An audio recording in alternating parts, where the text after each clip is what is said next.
She waited 5 days at the station until the child in boots said, "Will you marry my papa instead?" Silver Point, Colorado Territory, spring of 1875. The wind swept down from the snow-capped peaks, carrying the scent of pine and the promise of storms. Margaret Sullivan stood on the warped wooden platform of the town's single railway station, her carpetbag at her feet, her hope wearing thinner than the soles of her worn boots. 5 days. 5 long days of watching trains arrive and depart, of scanning every face that stepped onto the platform, of clutching the letter that had brought her here from Boston.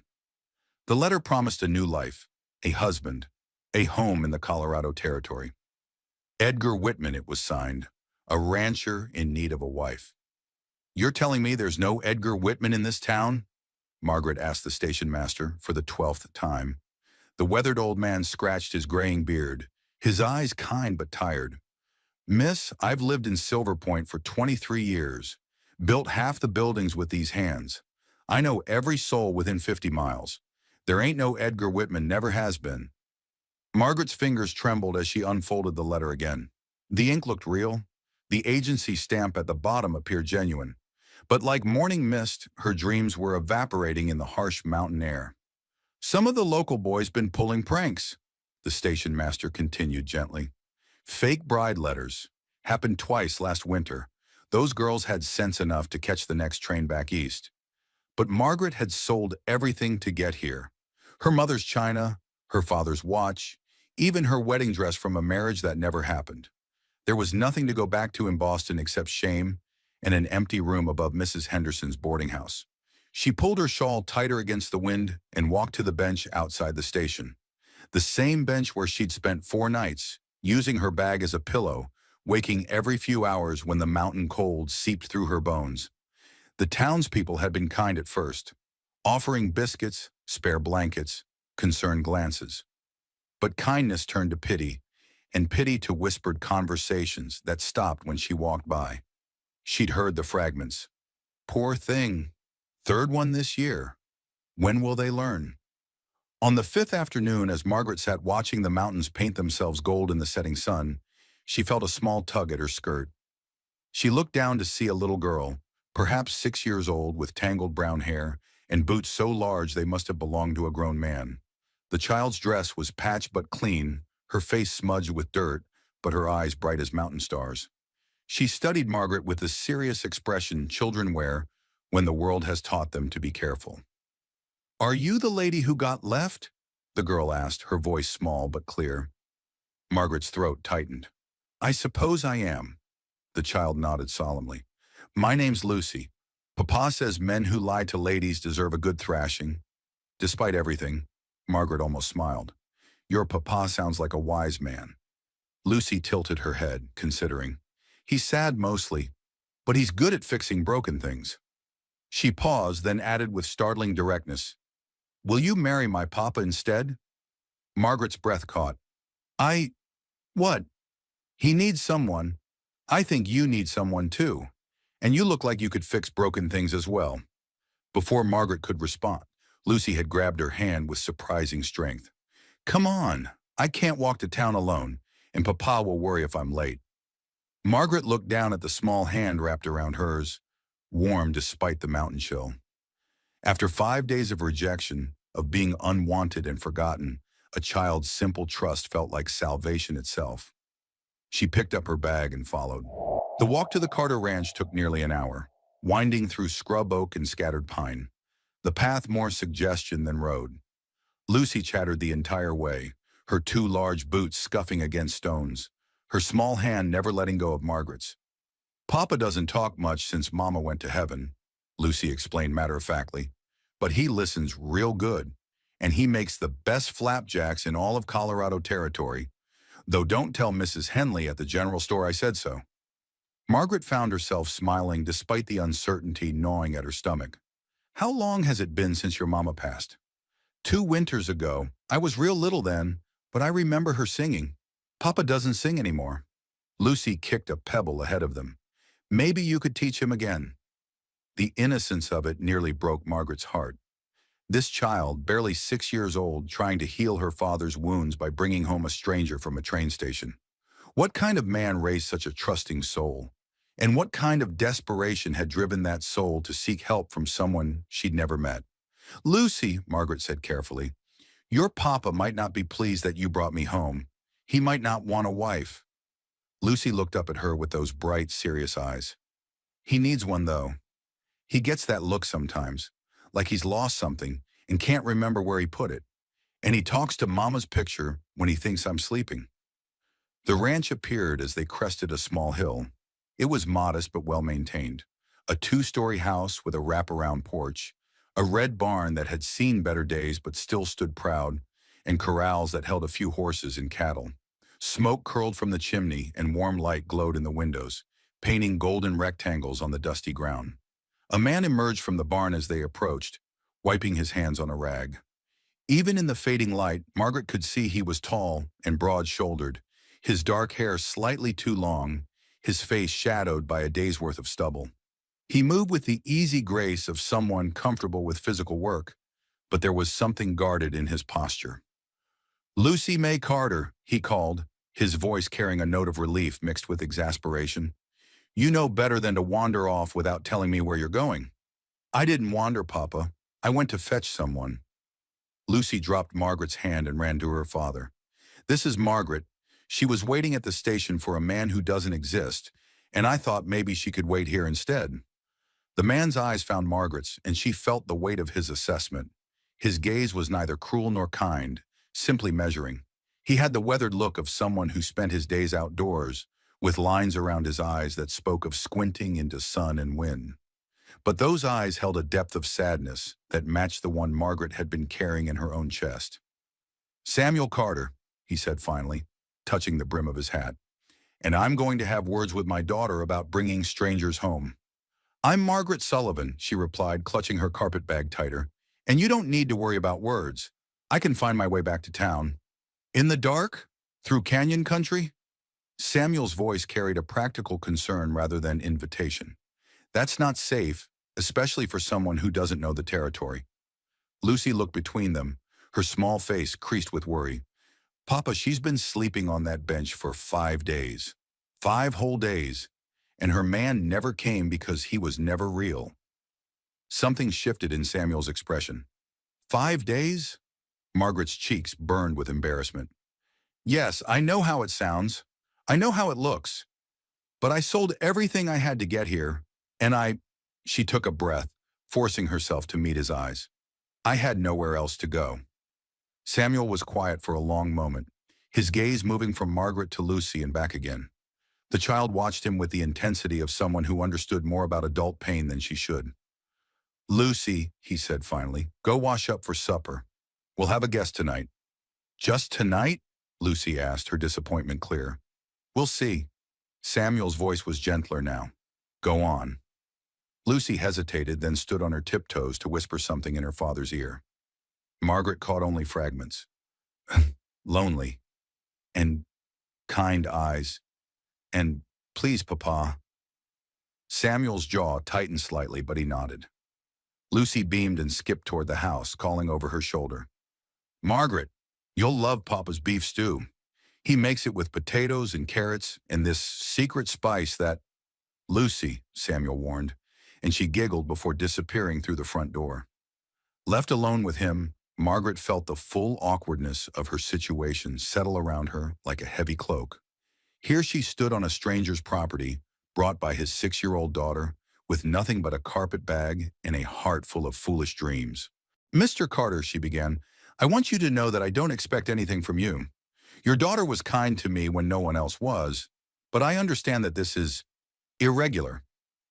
"Irregular," he repeated, and there might have been the ghost of a smile at the corner of his mouth. "That's one word for it." He studied her face in the lamplight spilling from the house. What kind of man promises to marry a woman and then doesn't exist? "A cruel one," Margaret said simply. "Or perhaps just a boy with too much time and too little conscience." Samuel nodded slowly. "You have family back east?" "No one who would claim me now." The admission came out more bitter than she'd intended. "And no money for a return ticket?"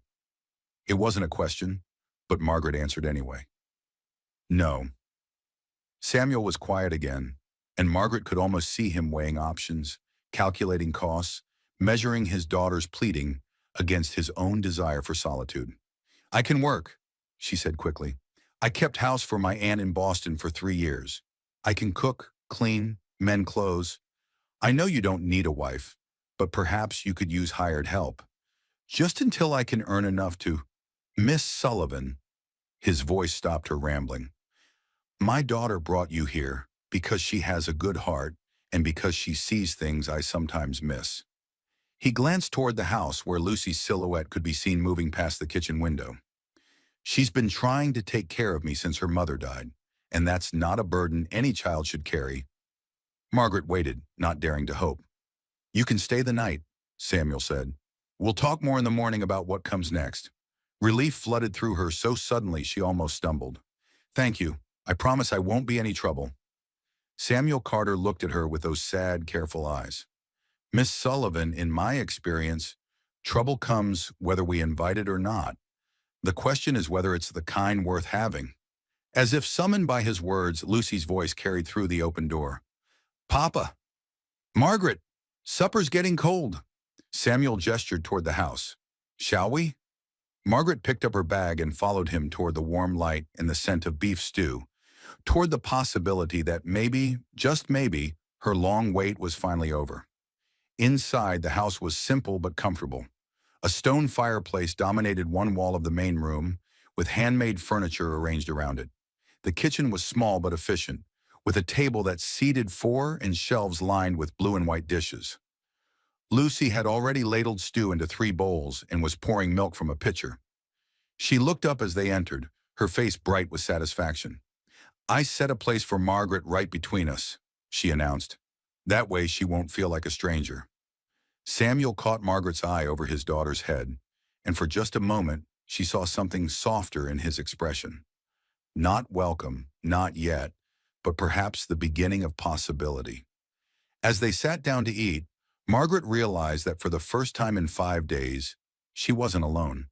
And for the first time in months, maybe years, she wasn't waiting for someone else to decide her fate. She was finally tentatively home. Margaret woke before dawn to the sound of roosters and the distant lowing of cattle. The small room Samuel had given her was sparse but clean, with a narrow bed, a washstand, and a window that looked out toward the mountains. She'd slept better than she had in days, finally warm and safe beneath a real roof. She dressed quickly in her brown traveling dress, the only clean one she had left, and made her way to the kitchen. She could hear movement in the barn already. Samuel was an early riser, it seemed. Lucy was still asleep, her small form curled under quilts in the room next to Margaret's. Margaret found coffee beans in a tin canister and set about brewing a pot, moving quietly so as not to wake the child. She was searching for eggs when she heard boots on the porch. Samuel entered, carrying a pail of fresh milk, his dark hair still damp from washing at the pump. He stopped short when he saw her at the stove. "You're up early," he observed, his voice neutral. "I'm used to early mornings. In Boston, I help my aunt with her boarding house. Breakfast for 12 people doesn't cook itself." Margaret poured him a cup of coffee, noting the way his shoulders relaxed slightly as the aroma reached him. "Thank you." He accepted the cup, their fingers brushing briefly. "About last night—" "Mr. Carter," Margaret interrupted gently, "you don't owe me explanations. You gave me shelter when I needed it most. That's more kindness than I've received in months." Samuel studied her face over his coffee cup. "Lucy gets attached quickly. Her mother used to say she collected wounded birds and lost causes. And you're worried I'm both. I'm worried she'll expect you to stay permanently when I can't offer that." Margaret felt the sting but kept her expression calm. "I understand.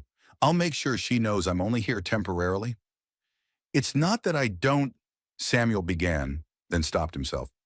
"It's complicated." Before Margaret could respond, Lucy's voice carried from her bedroom. "Papa, I don't feel good." Both adults moved toward the sound immediately. They found Lucy sitting up in bed, her face flushed and her small body shivering despite the warm morning. Margaret pressed her hand to the child's forehead. "She's burning up." Samuel's face went pale. "Lucy, sweetheart, where does it hurt?" "My throat," Lucy whispered, her voice hoarse. "And I'm cold but hot at the same time." Margaret had seen this before during her years helping her aunt. It looks like fever. Has she been around anyone sick recently? Mrs. Henderson's grandson was poorly last week when we went to town for supplies. Samuel's voice was tight with worry. Damn it, I should have kept her away from the store. This isn't your fault, Margaret said firmly. Children get sick. It's what they do. She turned to Lucy. Have you been drinking water, sweetheart? Lucy shook her head weakly. Margaret looked at Samuel. We need to keep her drinking fluids and bring the fever down. Do you have willow bark or any kind of fever reducer? There might be some laudanum. No. Margaret's voice was sharp. That's too strong for a child. We need something gentler. She thought for a moment. Cool cloths, plenty of water, and if you have any mint or chamomile, we can make tea. Samuel nodded, some of the panic leaving his eyes now that there was a plan. I'll get the herbs from Sarah's garden. She always kept medicinals. As he left, Margaret sat on the edge of Lucy's bed. How are you feeling, little one? Scared, Lucy admitted in a small voice. When Mama got sick, she went to heaven. Am I going to heaven too? Margaret's heart clenched. Oh, sweetheart, no. This is just a fever. Lots of children get fevers and get better. You're going to be fine. Promise? Margaret hesitated. She'd learned not to make promises she couldn't keep, but looking at those frightened eyes, she found herself saying, I promise I'll take very good care of you until you feel better. How's that? Lucy nodded, seemingly satisfied with this compromise. Samuel returned with herbs and clean cloths. Together, they worked to make Lucy comfortable, Margaret brewing tea while Samuel bathed his daughter's face with cool water. There was something natural about working alongside him, their movements coordinated without discussion. You're good at this, Samuel observed as Margaret coaxed Lucy to drink small sips of chamomile tea. I helped nurse my aunt through pneumonia 2 winters ago, and there were always sick boarders at the house. Margaret adjusted Lucy's pillows. Children are remarkably resilient. She'll be better in a few days. Lucy dozed fitfully through the morning, waking periodically for water or tea. Margaret stayed close, reading to her from a collection of fairy tales she found on the bookshelf, while Samuel went about his ranch work but checked in frequently. Around midday, Dr. Henley arrived, a gruff man in his 60s who examined Lucy with gentle hands despite his brusque manner. It's just a cold-turned fever, he pronounced after his examination. Nothing that rest and fluids won't cure. You're doing everything right. He looked between Margaret and Samuel. Miss Sullivan, is it? Word travels fast in a small town. Margaret felt her cheeks warm. Yes, doctor. Town's buzzing about Samuel taking in a mail-order bride. I'm not, Margaret began, but Samuel interrupted. Miss Sullivan is helping care for Lucy, he said firmly. That's all anyone needs to know. Dr. Henley raised an eyebrow but didn't press. After he left, Margaret found herself alone with Samuel in the kitchen while Lucy napped. Thank you, she said quietly, for not letting him make assumptions. Samuel poured himself more coffee. This town has enough gossip without us feeding it. He paused. Though I should warn you, staying here even temporarily will generate talk. I'm used to being talked about. In Boston, I was the spinster who never married, then the desperate woman chasing after mail-order proposals. Margaret smiled wryly. At least here the gossip is about helping a sick child. Is that what you were in Boston? Desperate? The question was asked gently, but Margaret felt its weight. Practical, I thought. My aunt died and left me nothing. I had no family, no prospects, no way to support myself except by taking in washing or working in a factory. She met his eyes. A marriage proposal, even from a stranger, seemed like hope. Samuel was quiet for a moment. What did you do before your aunt died? I taught school for 2 years. Then I helped her with the boarding house when she got sick. Margaret traced patterns on the wooden table with her finger. I liked teaching. The children were bright, full of possibility. Why did you stop? The school board decided I was too old to be unmarried and still teaching their children. They said it set a bad example. The old hurt was still there, but duller now. I was 26. Samuel's expression darkened. Fools. The simple declaration, spoken with quiet conviction, made something warm bloom in Margaret's chest.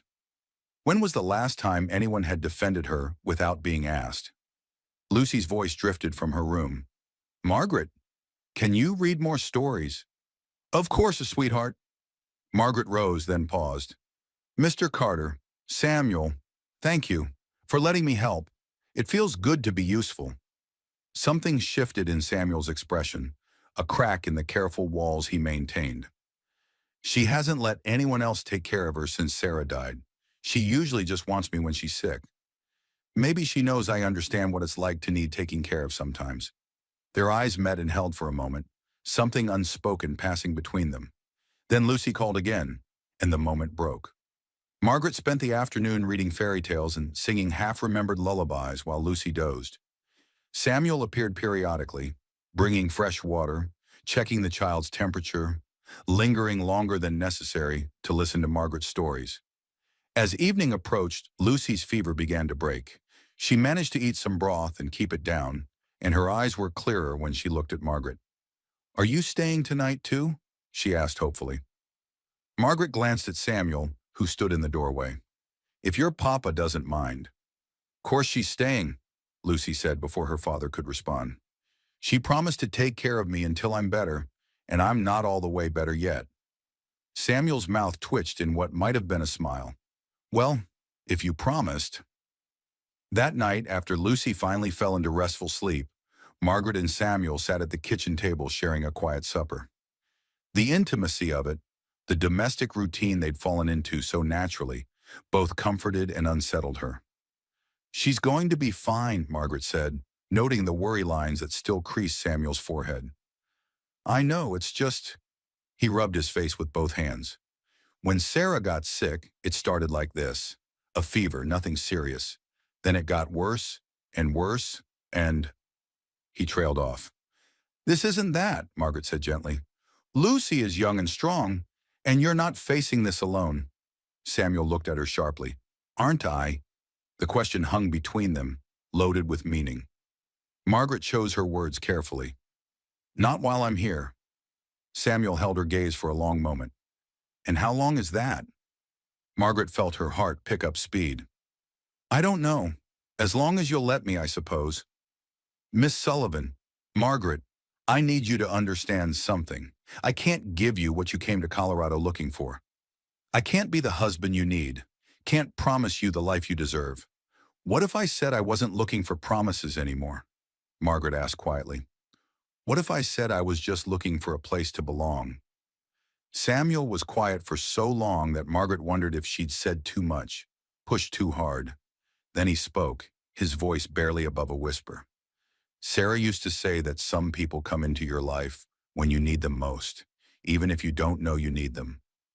She sounds like a wise woman. She was. Samuel's eyes were distant with memory. She'd probably like you. It wasn't a declaration of love or a promise of forever, but sitting in the lamplight of the kitchen, with Lucy's peaceful breathing drifting from the next room, it felt like enough. It felt like a beginning. Lucy's recovery took 4 days, and with each passing hour, Margaret found herself settling deeper into the rhythms of the Carter Ranch. She rose before dawn to start the coffee, helped Samuel with morning chores, tended to Lucy's needs, and gradually took over the household tasks that had been neglected since Sarah's death. The house began to show signs of a woman's touch again. Margaret swept corners that hadn't been cleaned in months, mended tiers and curtains, and organized the kitchen shelves with an efficiency that made Samuel pause in doorways to watch her work. She did it all quietly, without fanfare, as if these small acts of care were as natural as breathing.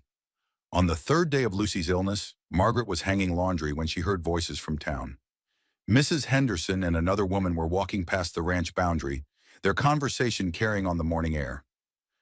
Staying there like she owns the place, Mrs. Henderson was saying. Poor Samuel doesn't know what hit him. Well, she can't stay forever, the other woman replied. Decent women don't live unmarried with widowers, no matter what the circumstances. Mark my words, she'll have her claws in him before the month is out. That's how these desperate Eastern women operate. Margaret's hand stilled on the clothesline. She'd expected gossip, but the casual cruelty still stung. She was pinning up one of Lucy's nightgowns when Samuel's voice came from behind her. Don't listen to them. She turned to find him standing a few feet away, a feed bucket in his hand. His jaw was tight, his eyes hard. Hard not to when they're not exactly whispering, Margaret replied, forcing her voice to stay level. Helen Henderson has been trying to marry me off to her niece since Sarah died. She sees you as competition. Am I? The question slipped out before Margaret could stop it. Samuel's expression grew carefully neutral. You're a woman helping care for my sick daughter. Nothing more, nothing less. It should have been reassuring. Instead, it felt like a door closing. That afternoon, Lucy was finally well enough to sit up and eat solid food. Margaret brought her a bowl of soup and found the child unusually quiet. What's wrong, sweetheart? I heard the ladies talking, Lucy said in a small voice. They said mean things about you. Margaret's heart sank. What did they say? That you're trying to trick Papa into marrying you, and that decent ladies don't live with men they're not married to. Lucy looked up with worried eyes. Are you not decent? Margaret sat on the edge of the bed, choosing her words carefully. Sometimes people say things when they don't understand a situation. Lucy, I'm here to help take care of you while you're sick. That's all. But what happens when I'm better? It was the question Margaret had been dreading. I don't know, little one. I don't want you to go, Lucy said, her lower lip trembling. You make Papa smile again, and you sing pretty songs, and you know all the best stories. Your Papa smiled before I came here? Not the same way. Not the way he used to smile at Mama. The observation was too perceptive for a 6-year-old, and it made Margaret's chest tight with something she couldn't name. By the 5th day, Lucy was well enough to venture outside. Margaret watched from the kitchen window as the child ran to the chicken coop, Samuel following at a careful distance. The fever had broken completely, leaving Lucy pale but energetic, chattering to the chickens about everything that had happened while she was sick. Margaret was kneading bread when Samuel came inside, stomping mud from his boots. She's back to her old self, he observed, accepting the coffee cup Margaret offered him. Children recover quickly when they're loved and well cared for. Samuel leaned against the kitchen counter, studying her face. You're good with her. She's easy to love. Is she? The question was quiet, thoughtful. Most people find her a lot. She talks constantly, asks too many questions, has opinions about everything. Margaret smiled. She reminds me of myself at that age. My aunt used to say I could talk the paint off a barn door. What happened to that little girl? The question caught Margaret off guard. Life, I suppose, loss, learning that the world doesn't always want to hear what you have to say. Samuel was quiet for a moment. Sarah used to say that the worst tragedy wasn't losing your voice, but forgetting you ever had one. They stood in comfortable silence, watching Lucy through the window as she gathered eggs with intense concentration. Margaret, Samuel began, then stopped himself. What? He seemed to be wrestling with something. The town will keep talking. It might get worse before it gets better. I know. You could find work in Denver or Colorado Springs, bigger towns, more opportunities for a woman with your education. Margaret's hand stilled on the bread dough. Is that what you want? For me to leave? Samuel didn't answer immediately, which was answer enough. I see, Margaret said quietly, turning back to her kneading with more force than necessary. It's not about what I want, Samuel said finally. It's about what's right, what's fair to you. Don't I get to decide what's fair to me? Do you? Or are you just grateful for any shelter, any kindness, after what happened at the station? The accusation hit like a physical blow. Margaret set down the dough and turned to face him fully. That's what you think? That I'm so desperate I'll take whatever scraps of belonging you throw my way? I think you're a good woman who deserves better than being the subject of small-town gossip. I think you deserve a real husband, a real home, a real future. And you think you can't give me those things? Samuel's silence was confirmation. Margaret wiped her flour-covered hands on her apron, her movements sharp with barely contained emotion. You know what, Samuel? You're right about one thing. I do deserve better. I deserve better than a man so afraid of living again that he'd rather send away someone who cares about him and his daughter than risk feeling something real. Samuel's face went white. Margaret, no. She held up a hand. You want me to leave? Fine. I'll pack my things. But don't pretend it's for my sake. It's because you're terrified that you might actually be happy again, and that feels like betraying Sarah's memory. She moved toward the door, but Samuel's voice stopped her. You don't know what you're talking about. Margaret turned back, tears burning her eyes but her voice steady. Don't I? I've watched you, Samuel. I've seen how you flinch every time Lucy calls me Mama Margaret when she's half asleep. I've seen how you look at me when you think I'm not paying attention. And I've seen how quickly you pull back every time there's a moment of real connection between us. Margaret, please! I'm not asking you to forget Sarah. I'm not asking you to stop loving her. I'm just asking you to consider that maybe, just maybe, she'd want you and Lucy to be happy again.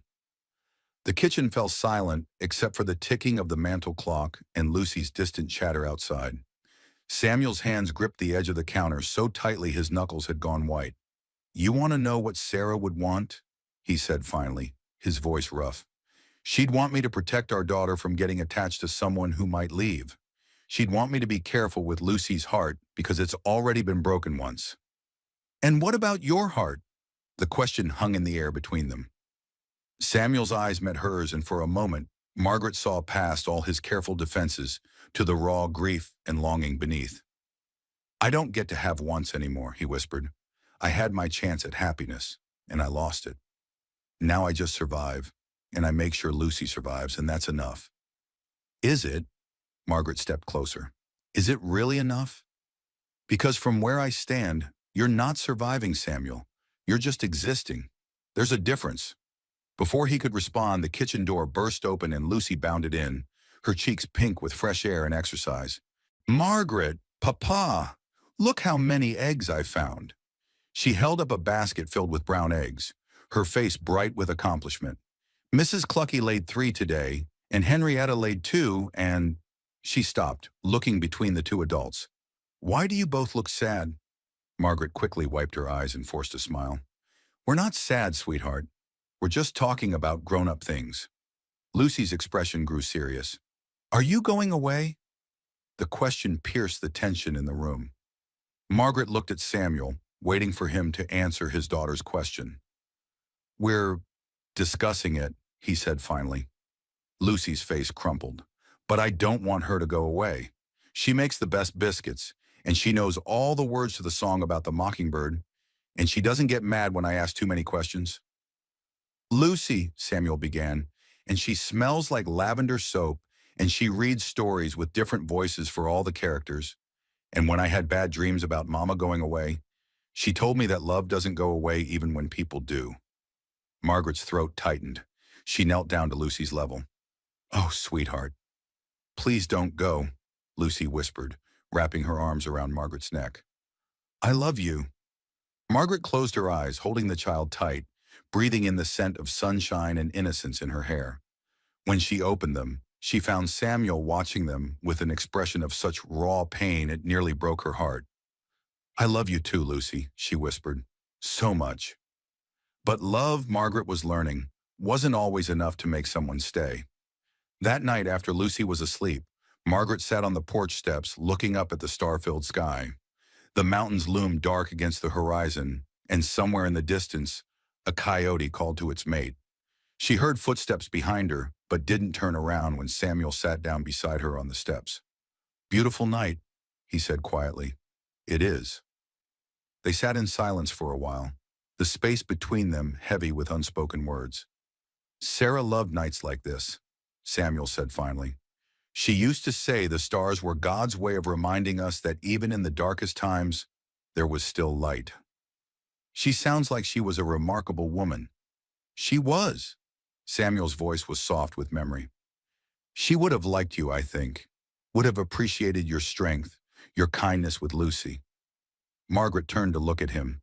But that's not enough, is it? Samuel met her eyes, and in the starlight, she could see the struggle written across his features. I don't know how to do this, he admitted. I don't know how to care about someone again without feeling like I'm betraying the woman I promised to love forever. Margaret's heart ached for him, for the impossible situation he'd created for himself. Samuel, she said gently, loving someone new doesn't diminish what you had with Sarah. The heart doesn't have a limited capacity for love, doesn't it? His voice was barely a whisper.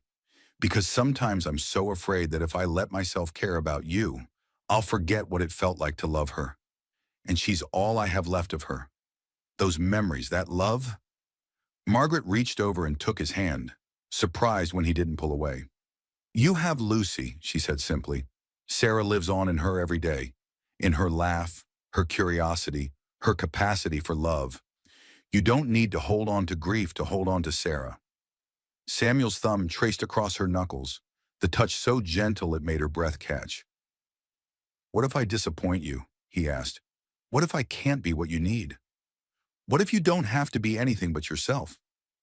They sat there under the vast Colorado sky, hands intertwined, neither making promises they weren't sure they could keep. But for the first time since Margaret had arrived at the Carter Ranch, the silence between them felt like possibility instead of goodbye.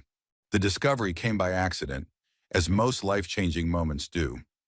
Margaret was cleaning the main bedroom, something that had been neglected since Sarah's death, when she found the loose floorboard. She'd been sweeping under the bed when her broom handle caught on what she thought was a nail, but proved to be the edge of a board that shifted under pressure. Curiosity overtook caution. Margaret pried up the board and found a small wooden box hidden beneath, wrapped in oiled cloth to protect it from moisture. Her hands trembled as she lifted it out. This was clearly something private, something Samuel had hidden away. She should have replaced the board and walked away, should have pretended she'd never found it. But something about the careful way it had been wrapped, the deliberate secrecy of its hiding place, made her fingers work at the cloth before her conscience could stop her. Inside the box were letters, dozens of them, all in Samuel's careful handwriting, all addressed to my dearest Sarah. The paper was yellowed at the edges, some pages stained with what might have been tears. Margaret's breath caught as she realized what she was looking at, letters to his dead wife. She started to close the box, knowing she had no right to read something so private. But one letter lay partially unfolded on top, and her eyes caught the first few lines before she could stop herself. My dearest Sarah, it's been 6 months now, and I still wake up reaching for you. Lucy asked me yesterday why I talk to your picture when I think she's sleeping. I didn't know what to tell her. How do you explain to a child that sometimes the dead feel more real than the living? Margaret's hands shook as she carefully refolded the letter. These weren't just messages to the dead. They were the desperate communications of a man trying to maintain connection with the only woman he'd ever loved. The raw pain in even those few lines made her chest ache with sympathy. She was replacing the board when she heard footsteps in the hallway. Margaret? Samuel's voice carried through the house. Are you upstairs? Coming, she called, quickly smoothing the rug over the hiding place. But her hands were still trembling when she reached the kitchen, and Samuel noticed immediately. You look pale. Are you feeling all right? Fine, she said quickly. Just tired. But Samuel's eyes were too sharp, and he'd lived with secrets long enough to recognize them in others. His gaze moved past her toward the stairs, then back to her face. Were you in my room? The question was asked quietly, but Margaret heard the underlying tension. I was cleaning. I thought... She stopped, meeting his eyes. I found something I shouldn't have. Samuel went very still. What did you find? Margaret's throat felt dry. A box, under the floorboards. I didn't read much, I swear. Just a few lines before I realized. You had no right. Samuel's voice was low, controlled, but she could see the fury building behind his careful exterior. I know, I'm sorry. I was just cleaning, and the board was loose. And you decided to pry into something that wasn't yours. Samuel stepped closer, his eyes hard as flint. Those letters are private, sacred. Samuel, please, did you read them? All of them? No, just the beginning of one, and then I stopped. I put everything back. Get out. The words were spoken quietly, but they hit Margaret like a physical blow. Samuel, get out of my house, now. Margaret felt tears burning her eyes, but she kept her voice steady. Let me explain. There's nothing to explain. You violated my privacy, my trust, my... His voice cracked slightly. Those letters are all I have left of her. The only way I can still talk to her, still feel connected to... I know, Margaret whispered. I could see that. The love in them. The pain. I stopped reading the moment I understood. Samuel turned away from her, his shoulders rigid. It doesn't matter. You shouldn't have. You're right. I shouldn't have. But Samuel, those letters. She took a careful step closer. You're torturing yourself. That's not your concern, isn't it? When it affects Lucy, when she watches you talk to pictures and write to ghosts instead of living in the world with her. Samuel spun around, his face white with anger. Don't you dare bring my daughter into this. Don't you dare presume to tell me how to grieve or how to father. I'm not presuming anything. I'm just saying that Sarah is gone, and you're still here, and Lucy needs a father who's present, not one who's spending all his emotional energy on the dead. The silence that followed was deafening. Samuel stared at her as if she'd slapped him. How dare you, he whispered. How dare you stand in my house in the room where she died and tell me I need to let go of the woman I promised to love forever. Margaret felt her own anger rise to match his. I'm not telling you to let go of her. I'm telling you to let go of the guilt that's keeping you from living. You know nothing about my guilt, don't I? Margaret stepped closer, her voice gaining strength. You feel guilty because you're attracted to me. You feel guilty because sometimes you forget to think about Sarah for hours at a time. You feel guilty because Lucy is bonding with me. And part of you wants that, wants us to be a family, and it feels like betraying Sarah's memory. Samuel's face went through a series of expressions: shock, denial, and finally raw vulnerability. Stop, he said, but his voice had lost its anger. You think loving someone new means loving Sarah less. But that's not how love works, Samuel. The heart doesn't have a limited capacity. Loving me, if that's what you want, doesn't diminish what you felt for her. You don't understand, Samuel said, his voice breaking. I promised her I'd never love anyone else. On her deathbed when she was dying, I held her hand and promised that she was it for me, that no one would ever take her place. Margaret's anger dissolved instantly, replaced by deep sadness for both of them. Oh, Samuel. She was scared, he continued, tears now flowing freely down his cheeks. Scared of leaving Lucy, scared of leaving me. And I thought if I promised her she'd always be the only one, it would give her peace. But now you feel trapped by a promise made in grief to a dying woman who probably just needed to know she was loved. Samuel sank into a kitchen chair, his head in his hands. I write to her every week. I tell her about Lucy, about the ranch, about... He looked up at Margaret with anguished eyes. About you. The admission hung between them like a bridge neither was sure they could cross. What do you tell her about me? Margaret asked gently. Samuel's laugh was hollow. That I don't know what to do. That I care about you in ways I promised I never would again. That Lucy loves you, and part of me is grateful for that, and part of me is terrified. Margaret sat down across from him, close enough to touch but not touching. What do you think she would say back if she could? I don't know anymore. Samuel wiped his eyes with the back of his hand. I thought I knew. I thought she'd want me to stay faithful to her memory forever. But lately, he trailed off. Lately I wonder if she'd be angry that I'm wasting the life she died trying to give me. She fought so hard to live, fought to stay with us. And here I am, barely existing, writing letters to a ghost while a flesh and blood woman who cares about my daughter sleeps down the hall. Margaret reached across the table and took his hand. This time he didn't pull away. Samuel, what if that promise you made? What if it was never meant to be kept forever? What if it was just meant to help her let go peacefully, knowing she was loved? But what if it wasn't? What if breaking it means I never really loved her at all? Margaret squeezed his hand. Do you think I love my parents less because I came to care about my aunt? Do you think Lucy loves Sarah less because she's learning to love me? Samuel was quiet for a long moment. It's different. Is it? Or is it just scarier because romantic love feels more exclusive? I don't know how to do this, Samuel admitted. I don't know how to care about you without feeling like I'm betraying her. I don't know how to let myself be happy again. Maybe you don't have to figure it all out at once. Maybe you just have to decide whether you want to try. Samuel studied her face in the lamplight. And if I can't, if I try and fail, if the guilt is too strong, then at least you'll have tried. At least Lucy will have seen her father choose life over death, hope over fear. And what about you? What if I break your heart in the process? Margaret's smile was sad, but genuine. Hearts heal, Samuel. They're stronger than we think. And besides, she squeezed his hand again. You're worth the risk. Samuel stared down at their joined hands for a long time. When he looked up, something had shifted in his expression. Not resolution exactly, but possibility. I'd like to show you something, he said quietly. He led her back upstairs, back to the bedroom where she'd made her discovery. Without hesitation, he pried up the loose board and retrieved the box.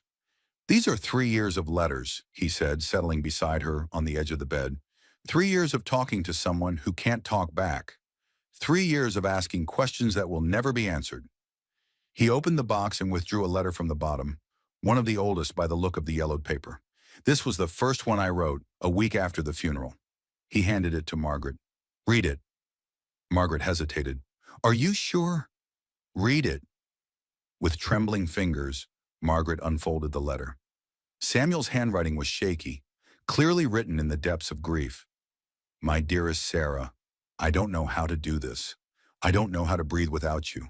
How to wake up each morning knowing you're not coming back. Lucy keeps asking when you're coming home, and I keep lying to her because I don't have the strength to watch her heart break the way mine has. I promise you, I will never love anyone else. You were it for me, my beginning and my end. I will raise our daughter to know how much you loved her, and I will never let anyone take your place. I'm lost without you, my darling, completely and utterly lost. All my love, Samuel. Margaret wiped away tears as she finished reading. Samuel, now read this one. He handed her another letter, this one much more recent. I wrote it last week. My dearest Sarah, there's a woman here now. Her name is Margaret, and Lucy loves her. She makes our daughter laugh in ways she hasn't since you died, and she's brought light back into this house. I think you'd like her. She's kind and strong, and she sees Lucy the way you always did, as something precious and wonderful. I don't know what to do about how I feel. I promised you I'd never love anyone else. But I'm starting to think maybe love isn't something we can promise away. Maybe it just happens, whether we want it to or not. I hope you can forgive me for what I'm thinking, for what I might be about to do. I hope you understand that loving someone new doesn't mean I loved you less. Lucy needs a mother, and I think I might need Margaret too. Help me know what's right, my darling. Help me find the courage to let go without letting go, to love again without forgetting. All my love, always. Samuel. Margaret set the letter down with trembling hands. You wrote this about me? Samuel nodded.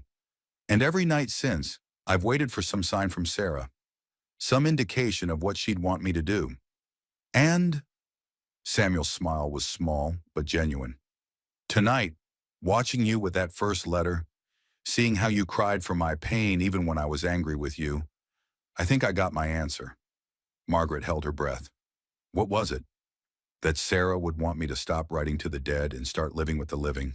That she'd want Lucy to have a mother who chooses to be here, not one she has to share with a ghost. Samuel reached into the box and pulled out a blank sheet of paper. I'd like to write one more letter, a goodbye. Margaret watched as he wrote. My dearest Sarah, this is my last letter to you, my love. Not because I'm forgetting you, but because I'm finally ready to live again. Margaret is here now and she loves Lucy, and I think I might be falling in love with her. I hope that doesn't hurt you. I hope you understand that my heart is big enough for both of you, to cherish what we had and embrace what might be. Thank you for Lucy. Thank you for the years we had. Thank you for loving me enough to let me go. Watch over us, my darling, and know that you will always be Lucy's first mother and my first love. Until we meet again, Samuel. He folded the letter carefully and placed it back in the box with the others. Then he looked at Margaret with eyes that held hope instead of just sorrow. I'm not ready to make promises yet, he said honestly, but I'm ready to try. If you're willing to be patient with a man who's still learning how to live again. Margaret reached up and touched his face, her thumb tracing the path of a tear he'd missed. "I'm willing to try too," she whispered, and for the first time since she'd arrived at the Carter Ranch, the future felt like something worth believing in. 2 weeks later, Margaret woke to the sound of raised voices drifting up from the town road. She dressed quickly and stepped onto the porch to find a small crowd gathered near the ranch gate. Mrs. Henderson was at the center, her voice carrying clearly in the morning air. "Living in sin, plain as day. That child seeing such behavior, learning that decent women—" "Helen, that's enough." Dr. Henley's voice cut through the chatter. "What goes on at the Carter place is Samuel's business. It's the whole town's business when he's setting such an example for the children. My granddaughter plays with Lucy sometimes, and I won't have her exposed to—" Margaret stepped back inside, her cheeks burning. Through the kitchen window, she could see Samuel striding toward the gate, his posture rigid with anger. Whatever he said to the crowd was too quiet to hear, but they dispersed quickly enough. When he came back to the house, his face was dark as a storm cloud. "What did they want?" Margaret asked, though she already knew. "What they always want, to mind other people's business." Samuel poured himself coffee with sharp, angry movements. "Helen Henderson has decided you're a corrupting influence on Lucy." Margaret's stomach dropped. "What does that mean?" "She's threatening to talk to the territorial judge about Lucy's living situation. Says a child shouldn't be exposed to—" Samuel's jaw worked. "To unmarried adults living together." The words hit Margaret like cold water. She sank into a chair, suddenly understanding the full implications. They could take Lucy away. "Over my dead body." Samuel's voice was fierce, but Margaret heard the fear beneath it. "Samuel, maybe I should—" "Don't." He turned to face her. "Don't say you should leave. Don't give them that victory." But Margaret was already thinking, already calculating. Lucy's happiness and safety meant more than her own desires. The child had already lost one mother. She couldn't be the cause of losing her father too. "What if they're right?" she said quietly. "What if my being here is putting Lucy at risk?" "The only thing putting Lucy at risk is small-minded people with too much time on their hands." Margaret stood and walked to the window, looking out toward the mountains. "I should go to Denver. Find work there, like you suggested." "Margaret, it would solve everything. Lucy would be safe, you wouldn't have to deal with the gossip, and I could build a real life somewhere." Samuel was quiet for so long that Margaret turned to look at him. His face had gone pale. "Is that what you want? To leave?" Margaret's heart ached at the question. "What I want doesn't matter. What matters is what's best for Lucy." "And you think abandoning her is what's best?" The accusation stung. "I'm not abandoning her. I'm protecting her." "By leaving without explanation? By running away the moment things get difficult?" Margaret felt her temper flare. "This isn't about running away. This is about facing reality. I'm not her mother, Samuel. I'm not your wife. I'm just a woman who's been taking advantage of your hospitality for weeks." "Is that really how you see it?" "How else should I see it? You said yourself you can't make promises. You're still writing letters to a dead woman, still wearing your wedding ring, still—" "I burned the letters." Margaret stopped mid-sentence. "What?" "Last night, after you went to sleep, I took them all out to the fire pit and burned them. Everyone." Samuel's voice was steady, but his eyes held something raw and vulnerable. "Including the box they were in." Margaret stared at him. "Why?" "Because I realized I'd been using them as an excuse to stay stuck in the past, an excuse not to take risks, an excuse not to fight for what I want." "And what do you want?" Samuel crossed the room and took her hands. "I want you to stay. I want you to marry me. I want Lucy to have the mother she already thinks you are, and I want to stop being afraid of being happy again." Margaret's breath caught. "Samuel, I know it's not romantic. I know you deserve better than a proposal born out of fear of losing you. But I love you, Margaret. I love the way you sing to Lucy when you think no one's listening. I love how you argue with me when you think I'm being foolish. I love that you see past my grief to the man I could be again." Tears burned Margaret's eyes. "I love you too. But loving each other doesn't change the situation. The town will still talk. Mrs. Henderson will still... Let them talk. Let them all talk. I'm tired of living my life according to other people's opinions. Margaret wanted to say yes. Every fiber of her being wanted to throw herself into his arms and accept his proposal. But the fear was too strong. What if they take Lucy away? What if the judge decides, then we'll fight it, together? And if we lose? Samuel's face grew grim. We won't lose. I won't let them take my daughter. Margaret pulled her hands free and stepped back. You can't guarantee that, and I won't be the reason Lucy loses her father. Margaret, please. I've made up my mind. The words came out stronger than she felt. I'll leave tomorrow. There's a train to Denver in the afternoon. Samuel stared at her as if she'd slapped him. Just like that? You're giving up on us? I'm saving us, all of us. By breaking Lucy's heart? By breaking mine? Margaret had to look away from the pain in his eyes. Hearts heal. Do they? Because mine hasn't healed from Sarah's death, and now you want to break it all over again. The comparison to his dead wife hit like a physical blow. That's not fair. Fair? Samuel's voice rose. What's fair about any of this? What's fair about finally finding someone who makes me want to live again, only to have her run away the moment things get difficult? Before Margaret could respond, Lucy's voice came from the stairway. Why are you yelling? Both adults turned to see the little girl standing at the bottom of the stairs, still in her nightgown, her eyes wide with worry. We're just talking, sweetheart, Margaret said, forcing her voice to be calm. Talking loud, Lucy observed. She looked between them with the sharp perception of a child who'd learned to read adult emotions. Are you fighting about me? Margaret and Samuel exchanged glances. Not about you, Samuel said carefully. Never about you. Lucy patted across the kitchen and climbed into Margaret's lap with the easy trust that made Margaret's heart ache. Mrs. Henderson said mean things about you yesterday, Lucy said, wrapping her arms around Margaret's neck. She said you were a bad lady who was going to ruin our family. Margaret's throat tightened. What did you tell her? I told her she was wrong. I told her you were the best lady in the whole world, and that you made Papa smile, and that you were my almost mama. Your almost mama? Lucy nodded solemnly. Because you take care of me like a mama, and you love me like a mama. But you're not married to Papa, so you can't be my real mama yet. The innocence of it broke Margaret's heart. She looked up to find Samuel watching them with an expression of such longing, it took her breath away. Lucy, Margaret said carefully, what would you think if I had to go away for a while? The child went very still. Go away where? To Denver, to find work. But why? How did you explain adult fears to a 6-year-old? How did you make a child understand that sometimes love wasn't enough? Some people in town think it's not right for me to live here with you and your papa when we're not married. Lucy frowned. Then why don't you get married? The simple question hung in the air. Samuel leaned forward. That's what I asked her, Lucy. But Margaret seems to think... I think it's more complicated than that, Margaret interrupted.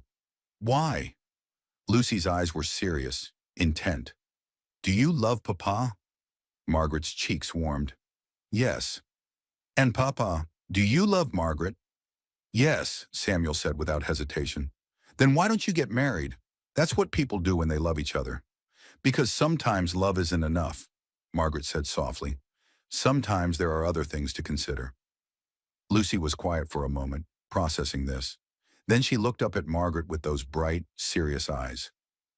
Are you going to leave like Mama did? The question was asked so quietly, Margaret almost didn't hear it. But the fear behind it was unmistakable. Oh, sweetheart, no. It's not like that at all. I'm not sick. I'm not going to heaven. But you're going away and not coming back. Margaret's throat closed. She looked helplessly at Samuel, who was watching his daughter's face with growing alarm. Lucy, he said gently, Margaret cares about you very much. If she goes away, it's because she thinks it's what's best for you. But it's not. Lucy's voice rose, tears starting to spill down her cheeks. She's the best thing that ever happened to us. She makes you happy, and she sings to me, and she knows how to braid hair, and she doesn't get scared when there's thunder. Margaret felt her own tears starting. Lucy, please don't go. Lucy clutched Margaret's dress with small, desperate fists. I'll be good, I promise. I won't ask too many questions, or talk too much, or get mud on my dress. Please, please don't leave me. The words shattered something inside Margaret's chest. She pulled Lucy closer, breathing in the familiar scent of the child's hair. Oh, my darling girl, this has nothing to do with you being good. You're perfect exactly as you are. Then stay. Lucy pulled back to look at her. If I'm perfect and you love me, then stay. Margaret looked across the kitchen at Samuel, who was watching them with an expression of raw pain. It's not that simple, sweetheart. Yes, it is, Lucy's voice cracked with emotion. Grown-ups always say things are complicated, but they're not. If you love someone, you stay with them. If you don't, you go away. So which is it? The question hung in the air like a challenge. Margaret felt the weight of it, the simple truth that cut through all her fears and rationalizations. She loved them. She loved Lucy with the fierce protectiveness of a mother, and she loved Samuel with the deep, abiding love of a woman who'd found her other half. The question was whether that love was stronger than her fear.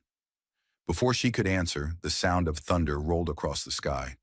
All three of them looked toward the windows, where dark clouds were gathering with ominous speed. Storm's coming, Samuel said, but his eyes never left Margaret's face. As if summoned by his words, the first drops of rain began to patter against the glass. Within minutes, it had become a downpour, and the wind was howling around the house with a fury that made the windows rattle. I should check the animal, Samuel said, reaching for his rain slicker. I'll help, Margaret said, settling Lucy in a chair. You stay inside, sweetheart. We'll be right back. But as they stepped onto the porch, a flash of lightning illuminated the sky, followed immediately by a crack of thunder so loud it shook the ground. In the distance, Margaret could see an orange glow that had nothing to do with sunset. Fire, Samuel breathed. The lightning must have struck something. The glow was coming from the direction of the Henley farm, but as they watched, the wind carried sparks toward the Carter property. Margaret could see embers landing in the dry grass near the barn. The animals, she shouted over the wind. Without thinking, she ran toward the barn, her skirts whipping around her legs. Behind her, she heard Samuel shouting her name, but the wind snatched his words away. The barn was filled with smoke when she reached it, but no flames yet. The horses were screaming with terror, and the cattle were bellowing in panic. Margaret fought her way through the smoke to the nearest stall. Easy, boy, she whispered to Samuel's gelding as she fumbled with the latch. We're getting you out of here. One by one, she released the animals, slapping them toward the open doors where Samuel was waiting to guide them to safety. The smoke was getting thicker, making her eyes stream and her lungs burn. She was releasing the last cow when she heard it, a deep, ominous creaking from above. She looked up to see flames licking at the roof beams. Margaret! Samuel's voice came from the doorway. Get out of there! Now! She turned toward his voice, but the smoke was so thick she could barely see. Her foot caught in something, a rope or piece of tack, and she went down hard, her head striking the edge of a feed bin. The world went gray around the edges. She could hear Samuel calling her name, could feel the heat of the flames growing closer, but her body wouldn't respond to her commands. Then strong arms were around her, lifting her, carrying her toward the light and air and safety. Samuel's voice was in her ear, rough with panic and smoke. I've got you! I've got you! Stay with me! They collapsed together on the wet grass, a safe distance from the barn, both of them coughing and gasping. Margaret's head throbbed where she'd hit it, but she was alive, and Samuel's arms were around her, and that was enough. The barn was fully engulfed now, flames reaching toward the storm-dark sky. But the rain was falling harder, and Samuel had managed to create fire breaks around the other buildings. The house was safe. The animals were safe. They were safe. You could have been killed, Samuel said, his voice shaking. When I saw you go down in there, when I thought... But I didn't, Margaret said, touching his face with trembling fingers. I'm right here. Don't ever scare me like that again. Then don't give me reasons to run into burning buildings for you. Samuel's laugh was shaky but real. Is that a yes? Margaret looked up at him through the rain and smoke. at this man who had just risked his life to save hers, who loved her daughter as his own, who was offering her everything she'd ever wanted. "That's a yes," she whispered. And as Samuel's lips found hers in the rain, Margaret finally understood that sometimes the greatest courage wasn't in running away from something. It was in running toward it, even when the path was uncertain and the risks were real, even when you might get burned.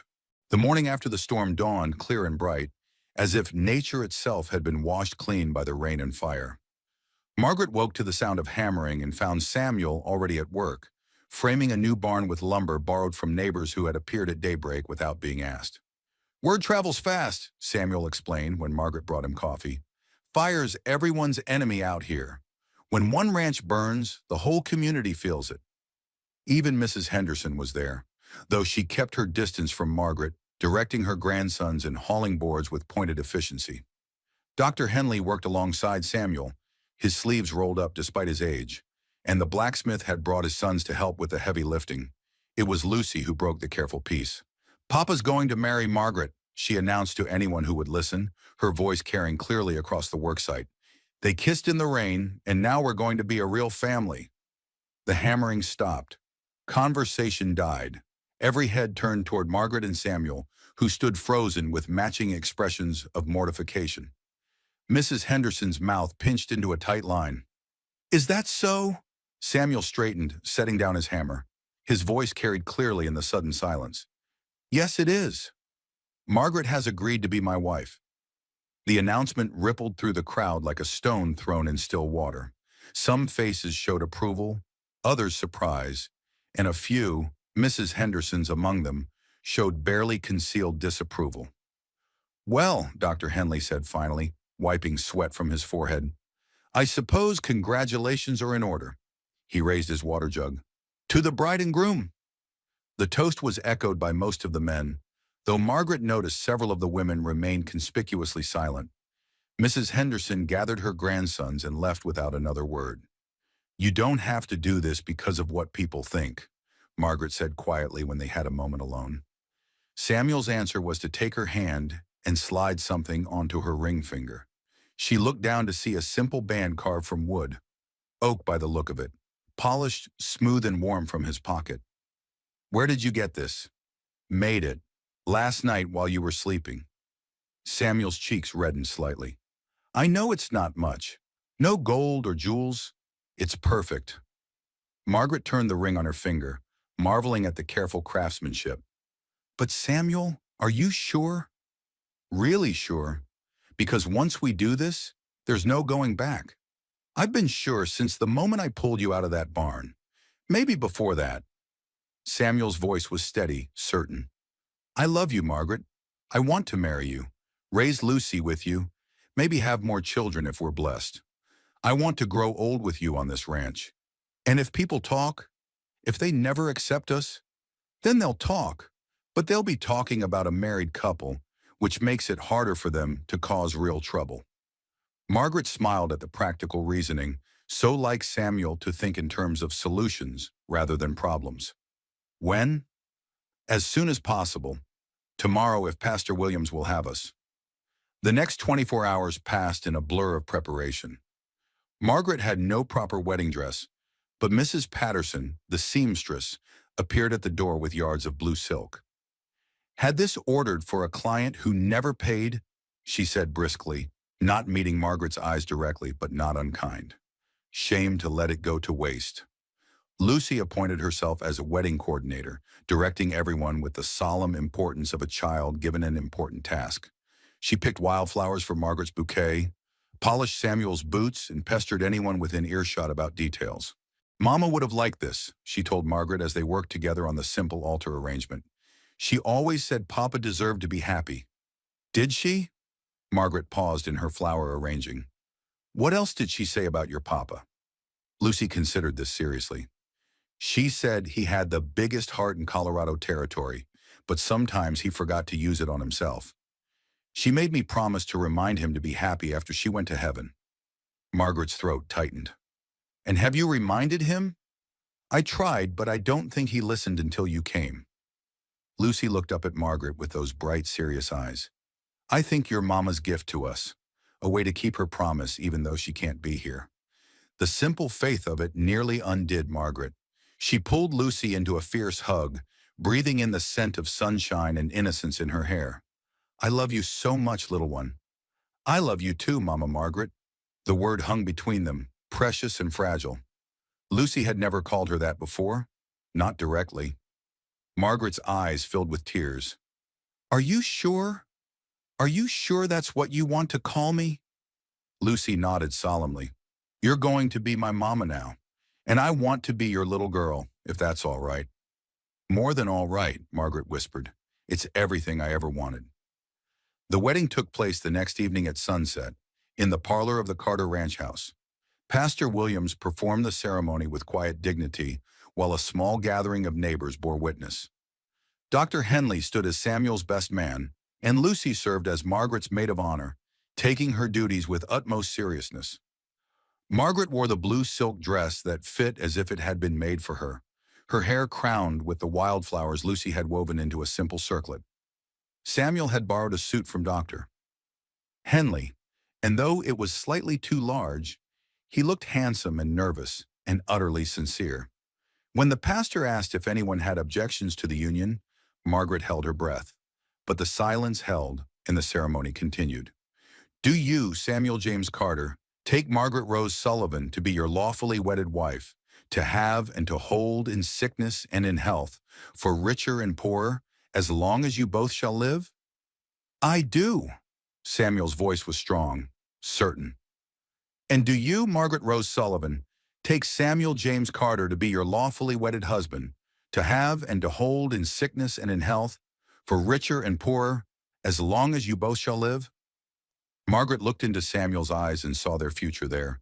Quiet mornings over coffee, Lucy's laughter filling the house, perhaps other children to love and raise. She saw arguments and reconciliations, hard times and good times. The ordinary, miraculous life of two people choosing each other day after day. "I do." "Then by the power vested in me by the territory of Colorado, I pronounce you husband and wife. Samuel, you may kiss your bride." Samuel's kiss was gentle, reverent, full of promise.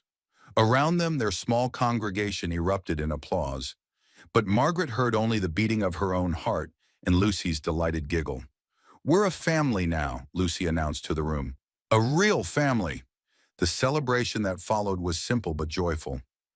Mrs. Patterson had made a cake, Dr. Henley produced a bottle of champagne, and even some of the women who had been cool to Margaret offered quiet congratulations. As the evening wound down and the guests departed, Margaret found herself alone with her new family. Lucy had fallen asleep in Samuel's arms, worn out by excitement, and Margaret watched as he carried her to bed with infinite tenderness. "She was so happy today," he said when he returned, pulling Margaret into his arms. "We all were." They stood together in the lamplight of their parlor, swaying slightly to music only they could hear. Outside, night sounds drifted through the open windows. The call of an owl, the rustle of wind in the trees, the distant lowing of cattle. "Any regrets?" Samuel asked softly. Margaret pretended to consider. "Well, I did come to Colorado looking for a husband. And I got so much more than I bargained for." Samuel's smile was soft, content. "What did you get?" "A home, a daughter, a man who sees me, really sees me, and loves me anyway." Margaret reached up to touch his face. "A second chance at everything I thought I'd lost forever." "I'm the one who got the second chance," Samuel said. "I was dead inside, Margaret, going through the motions of living, but not really alive. You brought me back. We brought each other back." They made their way upstairs together, checking on Lucy one last time before retiring to their own room. Their room now, no longer just Samuel's. Margaret had moved her few possessions from the guest room that morning, a simple act that somehow made everything real. Samuel was surprisingly shy as they prepared for bed, this man who had faced down storms and fires and grief. Margaret found his nervousness endearing. "Second thoughts?" she teased gently. "Number just. It's been a long time since I shared this room with someone. I want to do right by you." Margaret moved to him, placing her hands on his chest. Samuel, we have the rest of our lives to figure this out. Tonight doesn't have to be perfect. It just has to be ours. He covered her hands with his own. I love you, Mrs. Carter. I love you too, Mr. Carter. Later, as they lay together in the darkness, Margaret thought about the journey that had brought her here. The fake letter that had seemed like the end of everything had actually been the beginning. The 5 days of waiting at the station hadn't been wasted time. They had been preparation, stripping away her old expectations to make room for something better than she had ever imagined.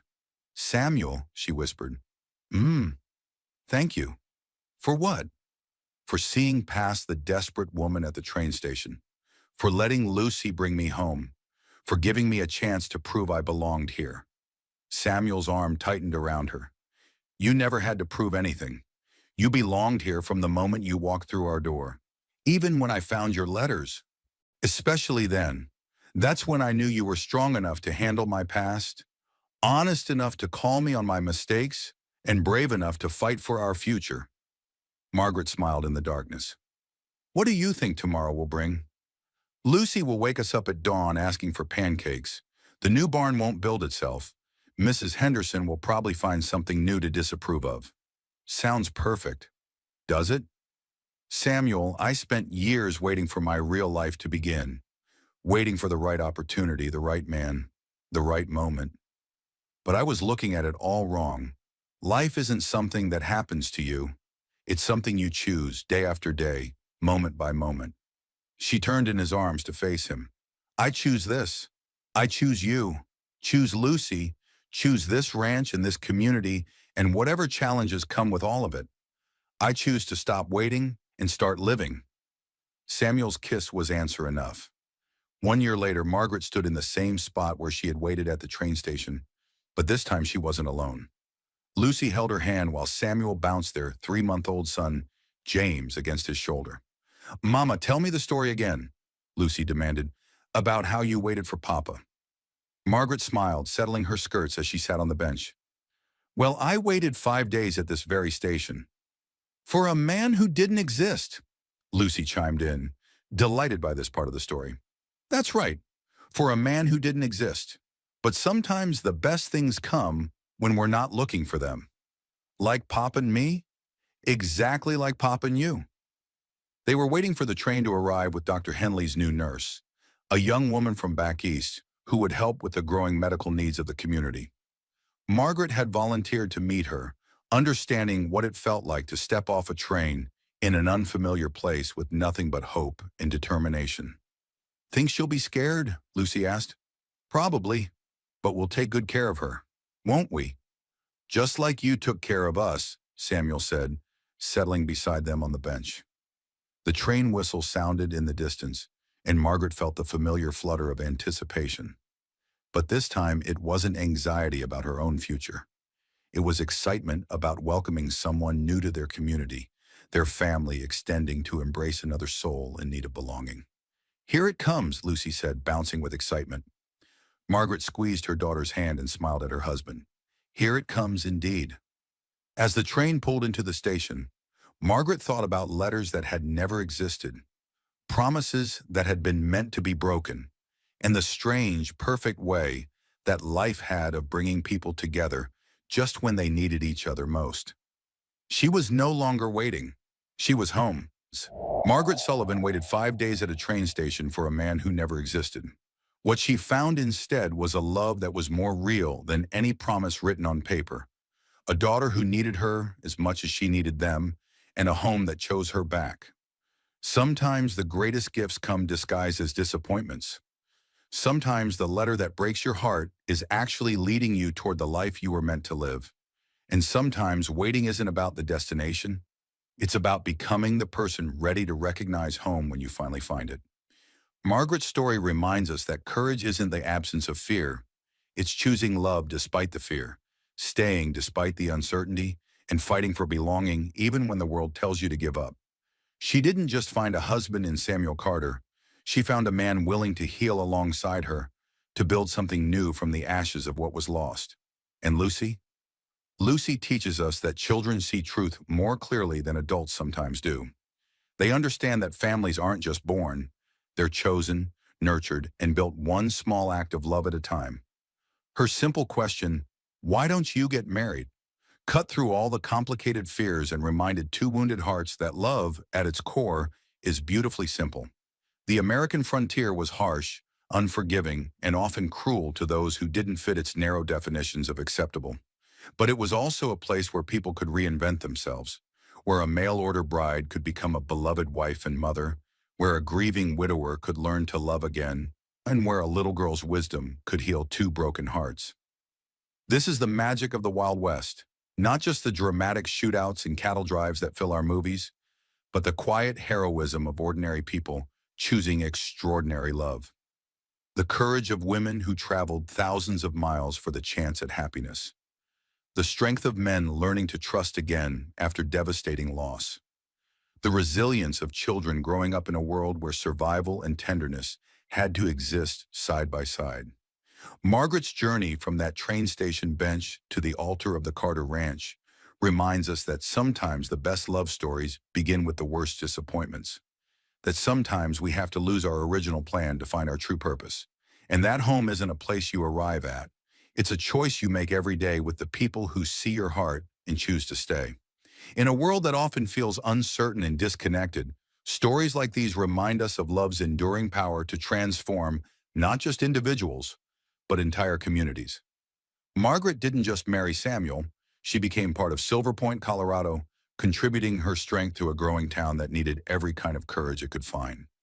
She waited 5 days at the station, but she spent a lifetime proving that the best things are worth waiting for and worth fighting for once you find them. No one waits alone anymore at the Carter Ranch, and no one ever will. If you believe in second chances and slow-burn Western romance, don't forget to subscribe to Wild West Stories. Every week, we bring you tales of courage, love, and redemption from the American frontier. Stories of ordinary people who chose extraordinary love against all odds. Hit that subscribe button and ring the notification bell so you never miss a story of frontier hearts finding their way home. Next week, she disguised herself as a man for 10 years until one kiss revealed everything. A tale of deception, danger, and a love that couldn't be hidden forever. Like this video, if Margaret's story touched your heart, share it with someone who believes in the power of second chances and tell us in the comments. What would you have done in Margaret's place? Would you have had the courage to stay and fight for love, or would fear have sent you on the next train east? Until next time, remember, sometimes the best love stories begin with broken promises and end with unbreakable bonds. This is Wild West Stories, where every heart finds its home on the frontier.